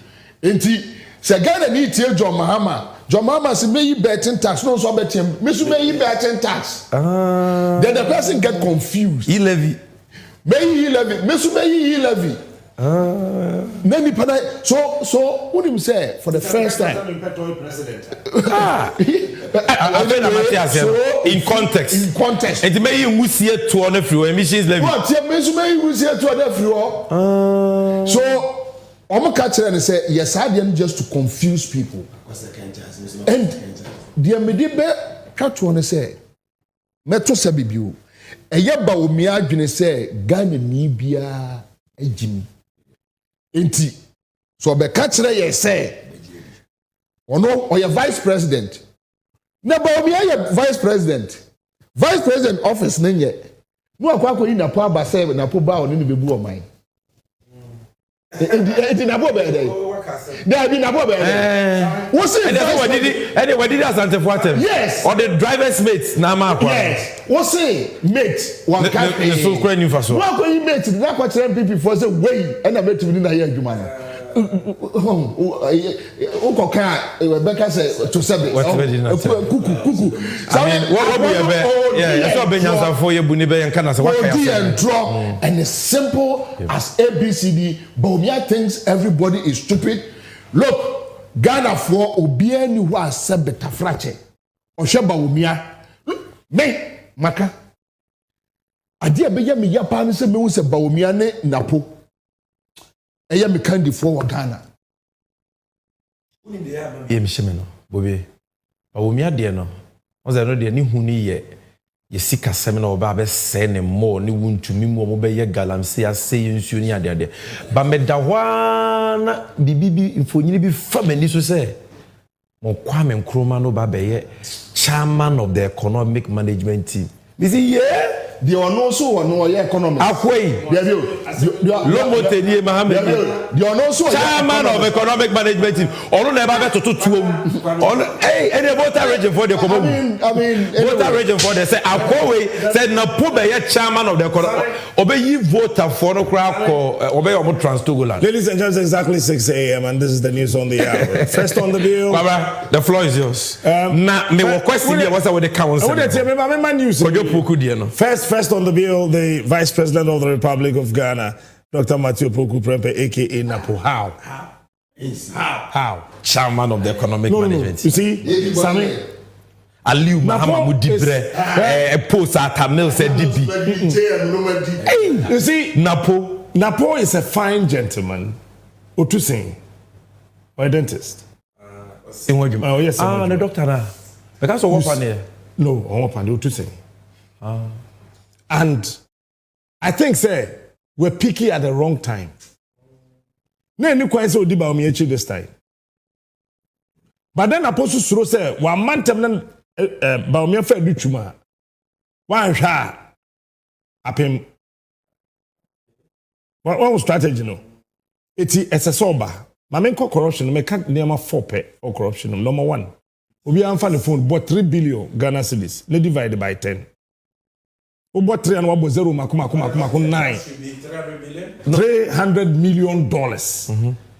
2022 budget, 2023 budget, I cocaine for 2024. No. Sika ye track office of the president when I had 3 billion Ghana cedis. Yes. Okay. That is 3 billion Ghana cedis. Yes, so one penny as well. As of that time, not dollar do 10 cedis, but the infant 10. And it is we divided 3 billion Ghana cedis by 10. We bring $300 million. Okay. Into about 300, no about 0, 6. 1, 2, 3, 4, 5, 6. We are. Now we divided 300 million by 24. Bring $12.5 million. 12, 500, 1, 2, 3. $12.5 million divided by 30. $416,000. This is how much every day almost spending. It's in another office, Jubilee House. Every day we do $416,000. African Games. He says $17 million here in Webiane. Yes, they did double company, no nurse, could you now come once more? So African Games. 1 million. 1 million now. Paper now. Rubber then the money. 5 million. Back when I sell $5 million. $5 million. $5 million. And yes, if you or design and why. $50 million. 50 corruption. Also, can you man Wakabako? $416,000 single day. What percent what the bus cities are? I don't what time sell by 17. And only a 7.72 million Ghana cedis. Until every day, what Jubilee House we do 7 million. That's 70 billion. 70 billion. All cities. Every day. Kwesi ada count.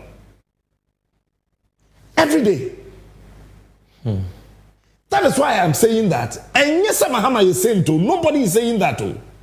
By Toy president of you. We need Obia. Ubetimi ahwe nanim. No be twafufu asidede no akokoro na nsanho adidi. Onfa na nsanho kwan hye ne bottom. Hey. Yes. Say anya sa na de fufu asi kwabrane anim manidi. Wie na de nsanho kwan hye ne bottom a ochia okromo hina na nsanho bebon. Number 2. Kanoforiata. The only finance minister who bought the whole of Africa in 2 years already bonds $13 billion. Sami, opa yemfa came. Indi Kanoforiata techi. Yemfa no call Upper East. Upper West say onchre yade a. Loans wajini na nka ho. With the $13 billion no. Onchre yade o this ask here. Sami, onya bibi amfa ncho oguru ho abebu na kunu. Oguru ho a obebu padi na kunu. Because bibi eni wo betimi de saa sika no akire aban we won bibi eni wo maye about corruption a me wan but the me wan pa ya Mary power plant no hwe eba no eniema kese akese a ewo Ghana including ade e mayen enyinama hoden a obi nche me ba ko pe a MPP ni si nche me 1 energy sector ye wo ho kakrakai aboaze anopedi ya ka Rollins ni si T1 T2 NDC na ye bi J Kufo na shase we wie NDC na wie akoso modam Kwame Nkrumah na ye J Kufo be ye retrofitting e wo ho na Professor Mensa de beto aso de wie ma no eno wachi no time adum so ba J Kufo time 2007-2008 dum so dum no na ye fa na fechere katwom o fechere wo to anu wasa katwom na fechere katwom no na kwa chechere me kan say ena J eboaboa mining firms e wo mem ha nyina no o ma ye 80 megawatts apem enyina ma hoden hu bibia wo Ghana ha bia eni se ne Kwame Nkrumah na ye. Now watch this.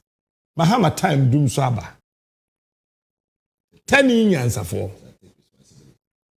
Say me dum so na aba no. Mfa nhye me. Eye me a magye atom. Meye. Wan kan kire sabi asante so nko any timetable.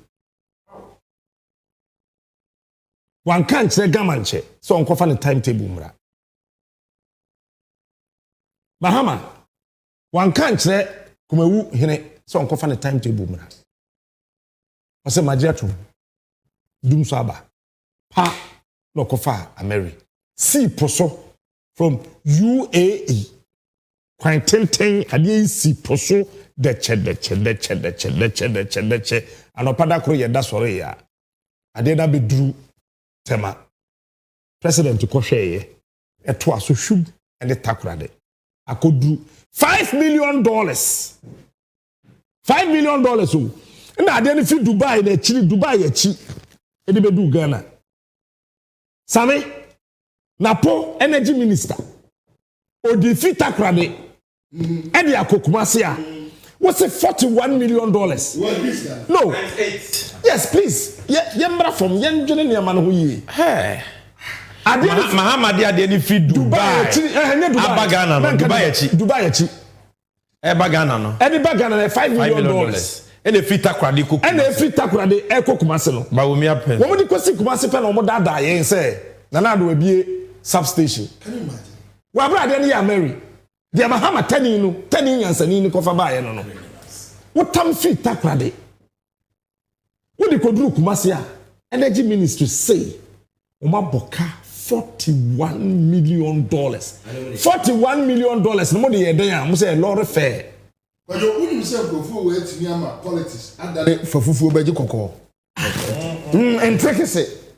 Tricks. How? Tricks. It's painful. Yeah, yet to Kroma. Taxpayers' money. Papa, you know maritime.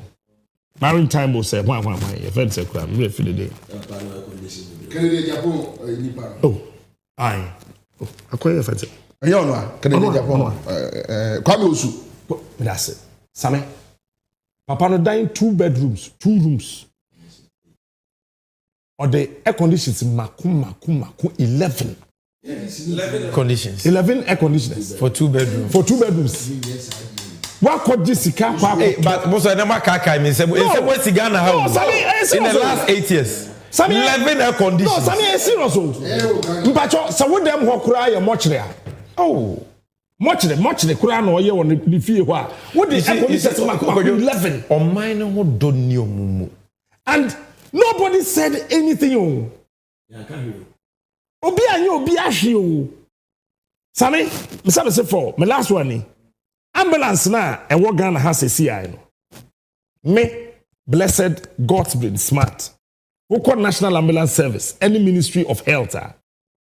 Meetings are ye bia e de koto ambulance no. Apart from the last but 2 meetings, meeting be. Me can only ye call any ambulance no. Near the Ghana. Edu baby no. Edu time ebe price no meetings to no yamama nko bi. Me do ho yemie. Me kan. Eponamie. Yamama kwan yewram. Na yetimi akokra ambulance ne dia ba se ne bo odi o se ne bo nya dio no problem. But sika na ye se ye spare parts sika no. Ambulance no bibi se ya ye fansesi no.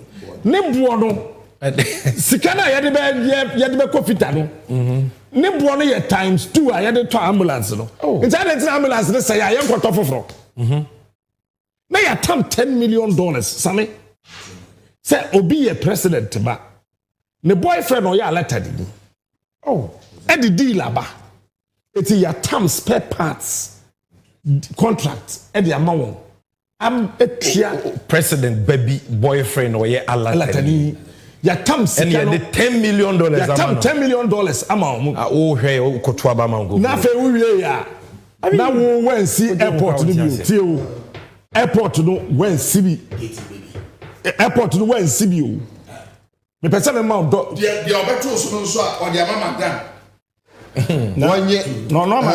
One private business. Me chreo sika wo de sa e-gate no twen. Eba.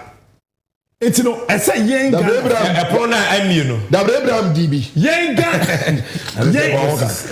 ga na fo na. Yeti o man mu no. Bahama e dey say the sea terminal 3 ni na. $247 million. What? $247 million. And Mahama this sea terminal 3 ni na.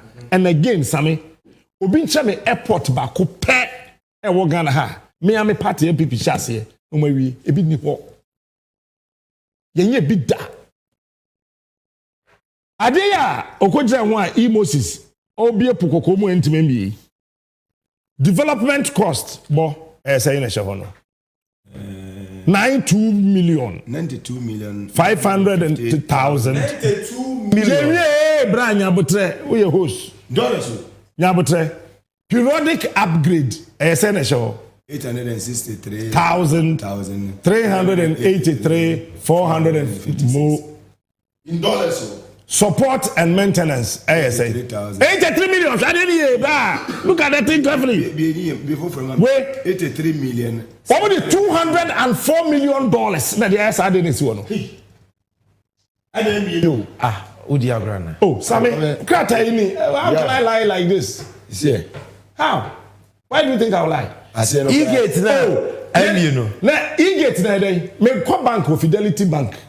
Ebi o de bia me bank kan na Fidelity Bank o e-gate eno kura wuduru ho a private secretary abaya afia bi na bi ma na whole vice president you reduce presidency no to the barest minimum The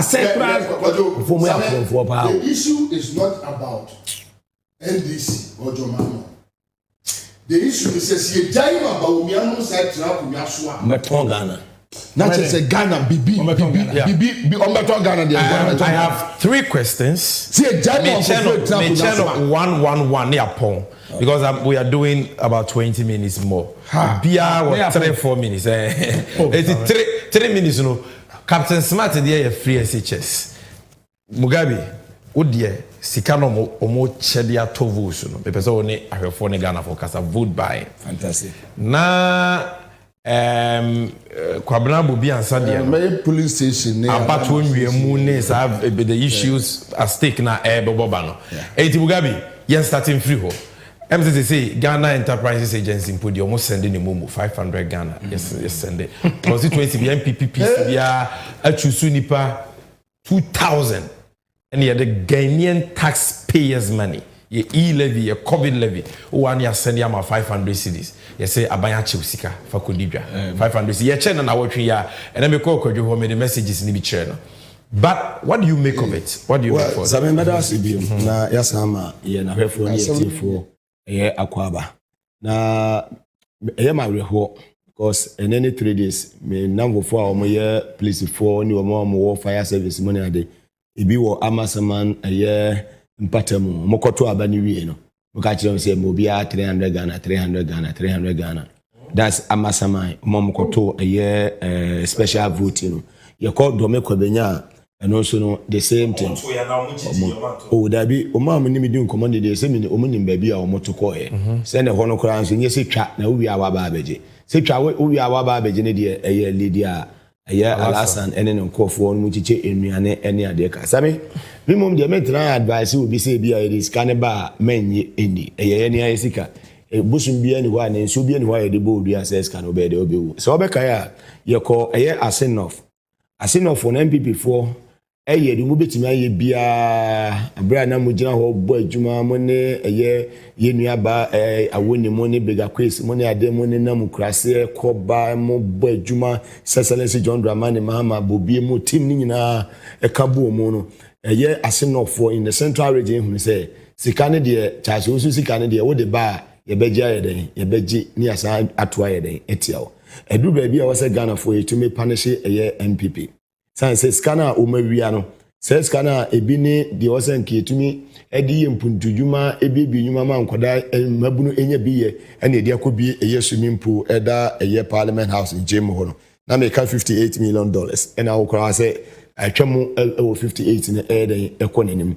scanning na yiska wo majeje de egu ho captain bi document we so kire me no me ho adwiri me pa over 200 million US dollars yes ye di ekwa akoye baby a oba wo do Ghana card se mo na bia no na airport na mo no yesi ne sei wo hwe take phone yesi airport e de mai and I ma me ye jifa ativo me nyo that opportunity that time mo tutu kwan ne ade du baby a na me join no etu kwan eko different countries and wo hwe adwuma ene sika yesi value for money sika kakra ye de ema no otumi di yimpuntunwuma bie airport bebre ye hwe wa ne ye hwe de wo ye voter region ya yenwie ye kora ne ye chief executive officer wo ho abushimi bia ye yutua ne ho eka na chese nkofu wo mu ye wudifo me ka che wo mu ye chese MPP nkofu we no wo mu che am robbers se mutumi hwe ni pe ni mu se ye mu man ni yi ye be ye bibia atro ka se nkuma ne mum edane du a ye beto madwen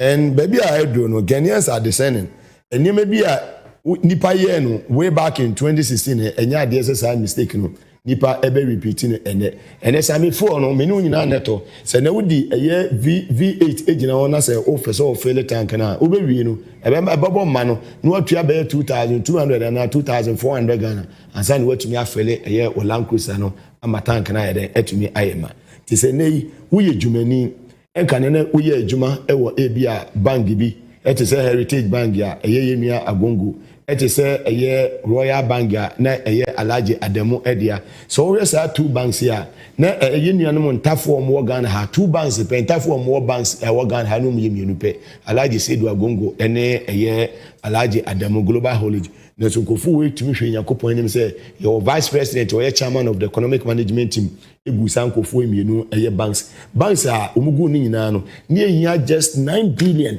said yes our banks ni betimi da support to mama or my survival yes you tisika ebro 22 billion e de yeden ekogu yes our banks no says kan nyina yesku ma bo anu agu wo say ye nye hwe akwan ya ye nyi school so ye nye agenda 11 ma ye si hospital akokora yan commission ba akokora na so mu fi say Ghana for sebe ohudu anim ekoyachi time no so a omode yes ka be ba be yeden aba beto ya adwene emredu say uye menua ba uye menua be ma aka nefo amienu ne yakwa akoto aba nyame yadoma Saturday wo kwa akoto aba na eye woni unyame ene gina eye polling eye what they say ballot paper na ebeti ama wo no ene saa osuma abekwa akogina no eye woni unyame meni mugabe menyina wachibi ne mu hwe wasitinem ne timi ye de eto abapa ene anajo mama na nantwinam same na yetwa 1 pound na eye 7 Ghana cedis ene ukoto nantwinam a 1 pound eye sen eye 40 Ghana cedis wodwan eye 50 Ghana cedis ene pizza so wono wo ma ewufi na pese wo to pizza e ma nkwada na ofi a wonkura be 500 Ghana untumi nyeden ento pizza e ma wo ma nyeden eni ofi ene ma ahokyera ba ma se obi na ma bontene na se ne makora no hu ade na ne kondo a onso de ne onen se kire so na prapa e bonete ko se hwenim ne ko ama asetena no ma yeden esre se sikani de omo de beba omo de ba munyi na munni na wo giskani wi a wo to aba na hwe ba bi a tinie no ewo no wo to aba na de ama John Mahama no se omeye president don to ne maye maye no na wo hwe ba bi a NDC eye MPs no so eda watimi ato aye de ede ama no emu obi a na ada say to skirt and blouse minuanom memu obi a na ada say to skirt and blouse no MYA His Excellency John Dramani Mahama ehia majority in parliament ya ebetumi aboa no se de be ya amemwo no eba se de bibi koto se yempase a ebetumi aye den etumi ekoyie ede ama yen eye NDC for Nyamisha now Bobie Ghana from Kasa vigilance and what we have picked up in terms of the plan of the MPP. Yeah. Same mamenka semwe 2024 elections be one of the most peaceful elections ever. Ituonto abamo sekayinka. MPP is going home quietly. Yaya adwuma wo fom. Ya hwe niema wo fom. Ye ne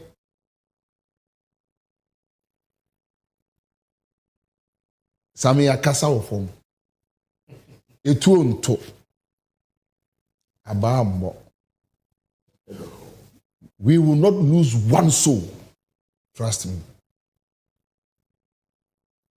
On the 7th, Yebeko O's Ubiabe to number 1-1. Yebe kind of pepe. Ubiabe je results natum. MPP Beko Fie Boko. Choboya Ekosuno, we are faha, we are siha, we are faha. Stories of fact. When you say, sir, guys with military attire, with mask, no weapons, be war, airport, no. It was staged. When my dear government, through the national security, they want to suppress. Turnout. Yes, turnout. Intimidate into fear into panic. Videos no man said that and you be na ayo sabe when na opeso owia abamu a was my central for mask and na me de o ma be gira airport na me de eye arms air for hour pass no we would hear so much but we so bad bodam kura sorry we would hear so many nyansa it is so many nyansa but so many nyansa but we obey. Oh, I get your point. The point is that so you think that Abano be peaceful? Me say BBNC omuni baby afa the issues of Yakofa Nkrofo enemy who bass almost say Nkrofo be free. E bi nim say omu free Burkina. Then later this evening I heard say oh omu free eya shama. Hwe same Afari hospital eya na menu e ka ho asem. Okwabrane ewo the trim say how can you keep arms at Afari? Now the bullion van epusi abakrum on the D-Day. How possible? No, over there is hardly any national region. Say Afari now be operating free because they were operating around Apri. Apri na first for mo dey ballot papers ni free. Apri for me na Angel FM You think that now we've crippled them? You see, Ghana ni bien wo be man kwayama ba omi anu wi we. The issue is not about me. Sami, and I'm telling Ghanaians today, a ma and a pam MPP. And your metro and young or them friend and my besia. And the book be bo Saturday. And particularly in Asante region, the women will chase MPP. They will run. MPP will run. But we have a journey. Only the entire Samira ko aba kejeti akwa about 3 times. And I do it is Osiako this night. And who did they do yes, a Jomfo Mano, they have decided to join NDC or various polling stations. And you know yes, and you know also close Sami from the northern part of Ghana. Ebe pem eye ya tifiha. Omanfo ni nyina decide awie. Bi bia no ebe so bia adwene. The military is not ready to do anything. It's a CDS. Well, giving it that. Oh. Keno Poku, me say. We know them. They won't even come. Oh, Ali was MPP office. They want to use. 3 days ago, there were issues at their party headquarters. Ali and his team, leading visible forces, they will use land cruisers, operate through Eastern region, Volta region, and those areas. And staff then they want to get 2 p.m. express cars. You see, only election. Se base adia be bia network da ho a one lose oko what do you command pay na because can say we so why you election na what do you command because no part off air you just told me the same thing same way bia be bia no na say etwotepe now just say you are gone. It free said there when nyame yi na Ghana what I am saying Ghana for do on the pen on the be emerge victorious straight and that is John Dramani Mahama on the 7th of December Embo on the 8th anajo na onyame apagya John Mahama me da se mesre me di wie no obi e kwa a siniye sembo no mesre ndisi monya de we magana for on the Saturday senko bia be kura siniye across the country yeah enka me pepa obi a me wo announcement bi a me answer na akọ mate so Kojo me nkan kwa I heard you this morning na o kan bibia kama if I am managed this year once. Okay, SHS. Now, give me what do you think about that? Now, yeah, before that, and I heard for answer that, but we are closing at 10:30, so stick with us. What's it? Hey, now we'll be about backstage. Kojo Kasa. Sabe say 10:30 Kasa. 5 minutes. Kojo Kasa 10:30. 10:30. What are Kojo Kasa? Bako hwe aduane na me se bia ma me ba. O de Kasa. Ma me Kasa. Sabe etimi no nya plan bia bibia no wate to. Kojo Kasa. Na se twafo edi ye ka so nsem tire. Kojo Kasa. Sabe me kuta Dr. Baumia thesis or Troy de be nya PhD. I don't know what's it. Thesis now Troy. And they are and Crofon Copeno one kind. Me can be say lectures in the university for a Ghana Hana. So I'm kind idea we are. When now be a general. How do you friend on Tunchain? What can I say? His Excellency the Vice President. MIA, the doctors are suffering, teachers are suffering, butchers are suffering, journalists are suffering. What happened? Dr. Baumia Khan and Owie and Odbewe say, and Ghanaians are suffering. Okay. What him say? Ghana for refi, Obi di tuo, Echo baby, His Excellency John Dramani Mahama Kwa, sorry, Boka is asem no. Kwabrani di tuo share no ho. Eko asori a President Mahama ko. Assemblies of God. Assemblies of God asori them because Baumia say teachers are suffering. When are suffering. And free SHS beba. The Ghana for better. Excellent job. Free SHS. You say, how did it start?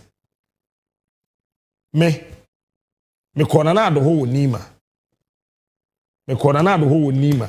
Catch them say, Adentina o make that statement say, John Mahama's free SHS is a welcome news. Now, Ohame, my campaign na me yamano no nyemere mame bisa kufado. Na bomti ewo ho. Agabi ocheda ko ewo ho. That time na gabi she shorts. And that did the be too ni ho. Free SHS ne buy and Mahamadi no buy we and say am no kase wo ho. They have come to appreciate say. So mu jai free SHS ni mu Mahama obey ni mu mu gu ase. Omunim so mo de Mahama obey ni mu gu ase. Because one, Mahama had Kwame Nkrumah strategy. Say you cannot tell timer a krabi asebe grow. It's YNCC school adan ni hyehyɛ ho. Na yemma Ghana school ni yete America school boarding house no. Say wa office wo sika bebre ya fa oba ne kɔ. But yemma ni nye day. Na obi abantibi nko school ni bi. Putupuru ba ya. Good idea. Dr. Kwame Adokufo. Me ofa ka say da bi o. Yento yebo asene kwatra drawing table no ho. Na yen ka asem ni yie. Ni yehyehyɛ de ni e na MPP nkola nketenkete ye tam so wo fam. Di wo fa teba no kana no tum. As we speak. Ene wo mo de hye Mahama say Mahama betwa free SHS. I am telling you today. Who call MPP? Wo education committee on their desk is a review of the senior high school. It's on their desk. Now na me na meka. It's almost a review na ye ntwemu ana. The same review. The same review. IMF. Because one more say, one more to be antrasi anwin hu yie red, gold, green, traffic light at the school. No. One more to be antrasi anwin hu yie. And again, there was no proper planning. I will call be first way ben aduane. And Mahama has shown the way. Say or no. Penina akwala bia and rely on the provisions in Kuaso. Yeah, Kwapam Secondary School. Yeah, the heavy. Okay. So number one, it's a lie. On Chabi BM Srono Musro say, Umujama no money beguase because already he has said, say, Obama, yeah, movie from Sao first semester, no second semester. Nonsense. Okay. Wait to where? Yes, we are ready. First term, second term, third term. But as it stands now, they themselves do not know how to handle the free. If he gives us, we are then I'll catch him say secondary school, yeah, my school. Who come on, maybe an idea. We say a more I say. What me a bono? What come on a boano? Now mona I say no. What repackage? What the call secondary schools say? Yeah, manu indi. And Ghana, for let me tell you this: the only person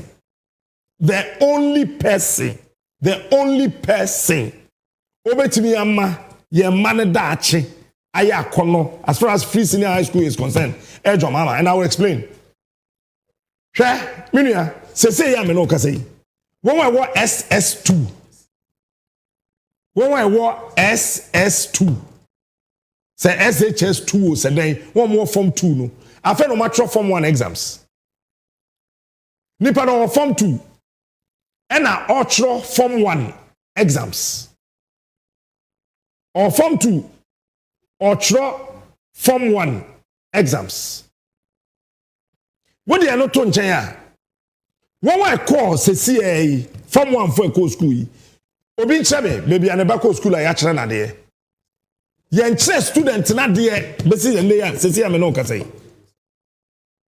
one way ewie form 2 afa no match form 1 exams enkwada na yede wo call form 1 nso same sese ya me no kasa no enya de enkwada no teacher ni bia call classroom a kire wade the last point on free senior high school ni say eduane ni school ho sese ya me no kasa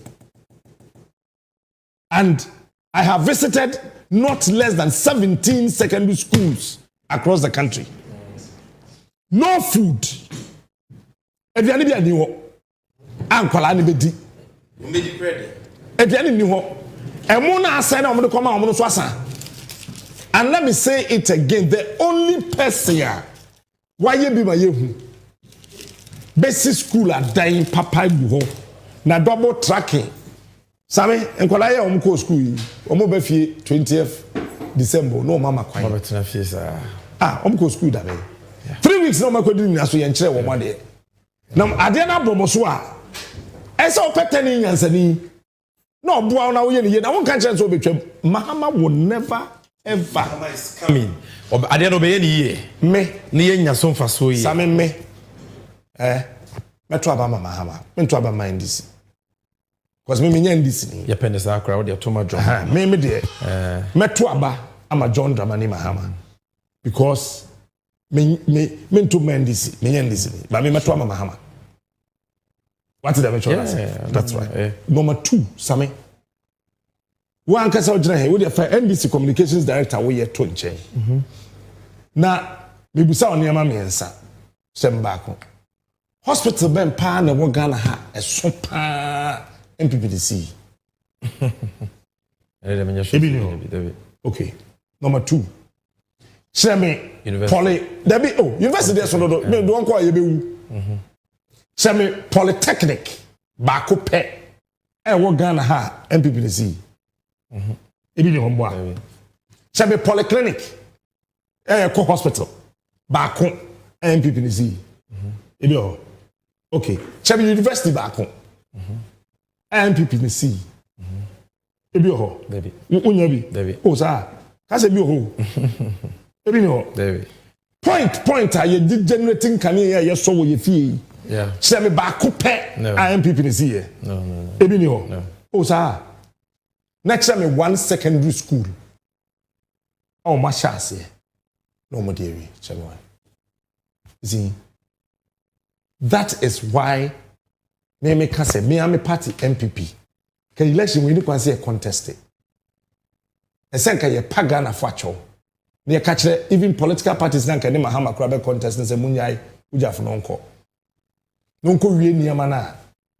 As we speak, there are over 89 health facilities a ɛhyɛ nwura mu yɛnwie baako koraa ne nyinaa ka nwura mu yɛnsi nwie na ka MPP yɛnkɔ tena fie ne yɛnto yɛ bo ase na yɛn strike balance ne yɛnkasa no university sɛ wɔ Ghana ha yi na yɛ MPP yɛnsi bi NDC fo bi ti yɛ nti yɛnyɛ plan for university polytechnics sɛ wɔ Ghana ha nyinaa no NDC the development of Ghana the truth of the matter is that yɛnka ho even airport yeah. Now what we akɔhwɛ nyame no akɔyɛ Moses akɔgyina ɛhɔ sɛ emie ma wo na kɔ a whole vice president really Kojo me that say I have for enye fidie ni free I have a surprise guest for you yeah what Rosemary Obin surprise guest ya nika ya nkancho but we had Yakrampono a surprise to us. It's Rosemary ni ebedi nkomo tiawa ansa na ya sign it out. Ono na ye be pon ne. But before Rosemary be ba no be kasa no me pese be ka bibi cho. Abato na memenda. Ye nyina ye to no memenda. Obi nto ne de after memenda. And make sure say obeto aba. Because abato no kukrumuti ne kita na no power. Na wo to aba no so a hwe wasitinem. Na to aba pa ubenya so mfaso ubenya setena pa umane nchiri maso ubenya so mfaso na Ghana afa ne ntoma pefra NDC fu a mo hweme a wo de also pejo mahama obeto aba ma jo mahama ba wo koto skirt and blouse ama MPP ni a wogina mrahye bedwa konya no ye besro se impenyi se bebi akokọ ba atengina no ehwa na ne ba sugina enyina ye hu se na ntwie nam na okraman di n'echi na ntwie namwa na ntwie ba ne di n'echi eno nti se wo dojo Muhammad ya ende NDC amanyoku de ogina mrahye bedwa konwa wo party didi mu a John Mahama so ne nsa se ono ne doba no wo to ama John Mahama zua to mo no so eza esanse se yewura Mahama be ye mampanyi na we nya mrahye bedwa fo dodo e wo mrahye bedwa mu a enyama pii wo esi nani so a ontumenye yetoso mienu so wankasa ni baabi a wote se wanya mrahye bedwani a obetumi akọ omampanyi ni nche akọpre mpuntu ni adwuma ba enya de a oso wo ho beto eno nti aba na okoto a ento no skirt and blouse to no overall na yehu se wo hye so onye se wo ha ewa ha enya de a ebeboa NDC amanyoku ede party no eno nti senebe ya wo mantamu benya mpuntu senebe ya wo benya mrahye bedwani a wo betumi akọ mampanyi ho na watumi akọka wahi asema kire no senebe ya o mampanyi Mahama so benya mrahye bedwafo dodo na hyehye po wo magana no watumi dia ye adwuma no to abano overall to the sister jalabia and to skirt and blouse. Rosemary, am I kwaba? In fact, and then you've surprised all of us. Yeah, that's a pass what best try NDC 360. All right. Let me patch what to say. Great. I'm say now what you are the discovery of the nation. And what my Ghana for be brilliant because what about the big Ghana for any. And same bia yemu nyina ni nim no abewa wa yani akabia kire ebia no obi anhwe the interview that has gone viral no GH1 I know that after that why a few more interviews but I have just one question for you okay and it's my hope that obi to me abon sending nyina tofa mame with this one question all right who are you voting for and why are you voting for that person? Okay, thank you so much. It's here for me, Chobia. Mirrors Monobea, so I do not name from me people's mother. No. I've made a choice. Say 7 December, we in Metro Ama, the candidate of the National Democratic Congress. Wow. That is the incoming president, John Dramani Mahama. Wow. Yes. Wow. You are voting for John Mahama? Yes, please. I'm voting number 8. Why? Because only Dr. Bawumia Juma as a personal assistant, aide. Why are you voting for John Mahama? Well, we are saying the Drew baby, it has to do with your conscience. And I've always said this, Dr. Bawumia was not just my boss, but he was like a father to me. So I like him as a person. But as a leader, he's a very bad leader. So there's that distinction. I'm per se MPP for me papa mu echita for ni buti ase say. Obetumi apo bi asem se wonua o papa. Now so no eba no nedwuma ya. Enam se nipa no underperforms in intino. The person becomes a wrong candidate for an office. Intina no na me per se and that is what I've been vocal about and I've been echoing. So it's not personal. It's not a personal attack. It has nothing to do with his persona, but it has everything to do with the leadership style. And also you're very essential. What about his leadership style? Well, painting also the Tuama Mahama, not Bawumia, who is like a father to you. Well, with the leadership style, no, say ni pane mamia kwena menine sign kakra, and I realized that there was a problem in terms of one essential quality personally I have and was looking out for, where is boldness and courage, firmness. But unfortunately, he lacks the man who says he has the bold solutions is not bold. Oh, I think it's just a slogan they just run around with, and it makes them feel good. But rarely, you cannot give bold solutions when you are not courageous, when you are not bold, when you are shaky, whenever there's an issue, when you need to confront an issue. It makes you, not fit to, propose a bold solution. And you're also prone to manipulation. People dictate to you. And that even becomes scary because then people are going to do your job for you.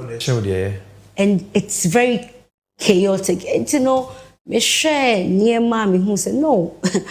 if this is really what it is, it's going to be a great challenge because especially for a country of over 32 million people. You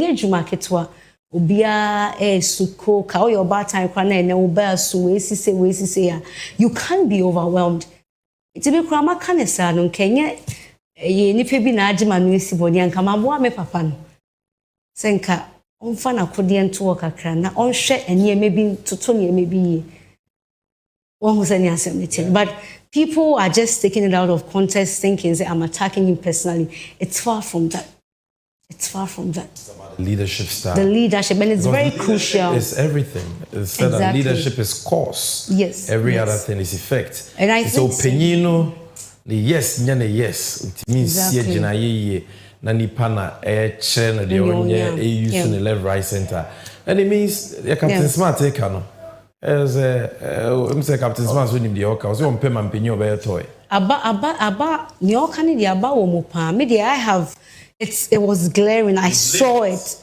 I saw that this is very problematic. He needs to, set up. He needs to set up. And I think we've not had too much talk about leadership style. Because leadership style here were best are the main ones. Someone being an autocratic leader. Dr. Bawumia is not an autocratic leader, But when there's a balance, which is a democrat, it helps because okay, if I were dream bra, but I have a mind of my own. I mean, so many family meaning getting the income. I mean, because the honors lies on me. At the end of the day, I need to give a clear direction. And but the laissez-faire type, which unfortunately he falls under. And another day, my instruction, you get the point. Obisu betting take initiative to do anything because there's no clear direction. And that is what we are talking about. And we are going to have this conversation because baby or my name, it looks like we begin for an economic lecturer than a head of the EMT. That is exactly what I'm talking about. Wow, Rosemary, not because I was so about Magana. but for Kukudra, okay. If it's a Kukudra, we nyame diama. Because the kind of people we are dealing with, if you are not inspired by a force beyond what we see, you will not be able to take them on at that level. Nasa Kukudra na wenyano kitanisa. That is what they fear. When you're dealing with these guys and you show any signs of weakness, they will ride over you. But meaning say nipa be brain ebe fell a jojo a didi watem. It's a lot. It's overwhelming. Yeah. But stand your ground because the way just this I'm seeing you for the first time. Sure. Meaning say the first time I was a GH1. And you be na ama osika na bibi. Na de wo kan so. Sure. Na de wo kan so. Na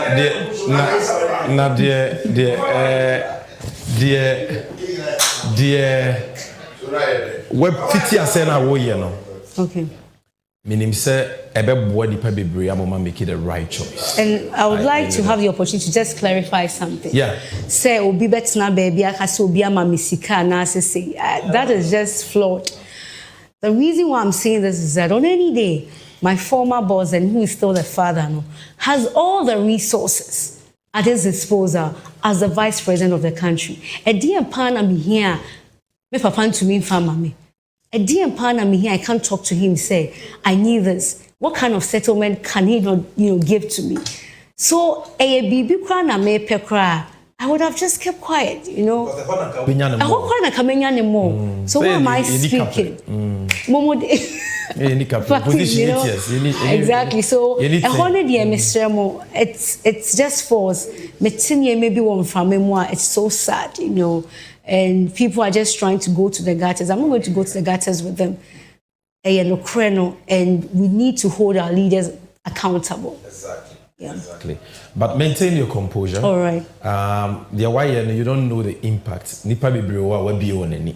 Okay. Na akukudru no nyamedia ma wona wode no fire sa. All right. And let it be for the principle, the conviction.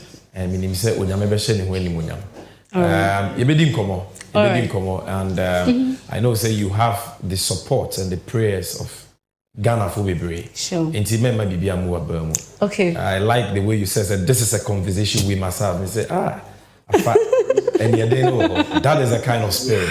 Well, thank you so much for having me. We are going to engage, and by the way, I think you communicate very well. Thank you so much. You're one of the best female voices I've heard. I've listened to you only once, today being the second time, and I think you communicate very well. And I know say, God has plans for you and all of us. For the good of Ghana, not just partisan politics. Exactly. But for Ghana. This is about Ghana. And to say you can say Sika na upa Bawumia meaning Sika upa ka untimi fama. Exactly. But which say what do woman? What could be bia? If we say when me or mine near, we can make a mistake. Sure. Thank you for that. You better show after the victory. Sure. Another NDC 360 show to celebrate that, and we will have. All right, thank you so much. Thank you for having me. Yes. No, Rosemary, chance mame. Na menna arefwasibi. Captain Smart was so hijacking me show on. On say be pom, but I was say pom. Captain, what's he saying? On say be pom. Another mic in the door, so money be. Could you answer me? That's all. Money make an meeting.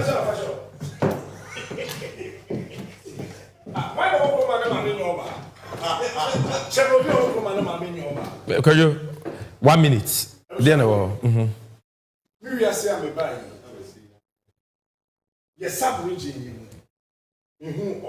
president. Na mi hu Oba vice president. Emema bedi vice president wo krum he no wan kase wo party kura wo ntimi mbodin. Mahama ni Lomote ni. Political party no no adi enim kura candidate ni refi no. Emma wa abadaye. The way you see celebrity mothers, do Mother's Day. Ghana ni ba bia wo no fo. Ese wo to na. Emma Jane Nana Opoku Agyeman be the vice president. Now, for the very first time in the political history of this country, Ghana is the gateway to Africa. No? Yembie sa kwan into one Nigeria, Ivory Coast, Togo, Burkina Faso, Egypt, Zimbabwe, South Africa. Ubia say, yamo ba oye professor. Abeyo mampedi. Eye ni monyam hye kra mo. Na mahama nhye dan tu kwan. Ne man in deep. Wo de on hye dan ko leave. Oh, then swear. Then swear Jane, in there who say Ghana nso. Yenya oba. America kura ntimi anye. Be Ghana ye. Ye yamo ba abedi vice president. Enti Ghana for my munti. Me maami agi MPP ni. Na so be yemre. Se la maami aso de. Na so be yemre. Ene say Emma bank ni nti Ghana na ye shemanu nyam ba ko pe. We emba di minister enye wanwa biom. Oba di MP enye wanwa biom. Oba di assemblyman enye wanwa. Oba di DC enye wanwa. Sese ya lele okazelo. Oh, Oba Namibia president. Namibia akoyi Oba president. Nti yenso yenche Oba vice president. Good. And they are woman and they are Namibia kwa kwadwode en won say Ghana man dos. So, but a man to the beer.